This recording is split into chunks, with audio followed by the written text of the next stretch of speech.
Hello friends, Dr. Manish here, consultant oral and maxillofacial surgeon. See, this is a case of RC treated tooth.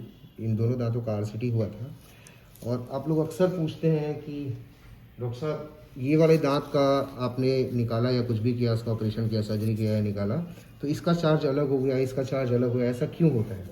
देखिए, मैं आपको आज बताता हूँ कुछ बेसिक चीज़ें। जैसे ये सबसे पीछे वाला दांत है, अगर ध्यान दीजिएगा तो सिर्फ इसका हल्का सा बाहर हिस्सा दिख रहा है, जो बड़ा हिस्सा हड्डी के अंदर है वो बिल्कुल नहीं दिख रहा है। सेम इस दांत के साथ भी है, इसका आरसीटी हुआ है। आरसीटी होने के बाद क्या होता है, जो ऊपर का स्ट्रक्चर होता है, ऊपर का हिस्सा जो आपको दिख रहा है, ये बहुत ब्रिटल हो जाता है, यानी कि आप जैसे ही इसमें फोर्स लगाइएगा काफ़ी चांसेस है कि ये टूट जाएगा। और टूटने के बाद क्या होता है, कई बार हम लोग को हड्डी काट के जड़ निकालनी पड़ती है, तो ये सर्जिकल केसेस हो जाते हैं, ठीक है।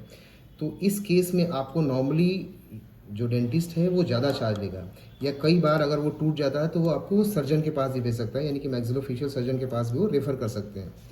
तो जैसे ये वाला दांत है, इस वाले पीछे वाले दांत में 2 जड़ है और इसके आगे वाला जो दांत है इसमें 3 जड़ है और तीनों अलग अलग डायरेक्शन में है। तो इस दांत को निकालने में जो एफर्ट है, मेहनत है और समय है, ये काफ़ी ज़्यादा लगेगा तुलनात्मक रूप से इस दांत से।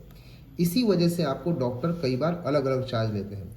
आगे का दांत अगर है तो इसमें सिर्फ एक जड़ होता है, ये कंपेरेटिवली निकालना काफ़ी आसान होता है। और कई बार ये आगे का दांत अगर टूट जाए और सिर्फ जड़ निकालना हो तो कई बार वो सर्जिकली निकालनी पड़ती है। इसीलिए जब कई बार आप देखते होंगे कि एक ही पेशेंट अलग अलग दांत निकलवाने जाता है तो डॉक्टर उनसे अलग अलग चार्जेज लेते हैं।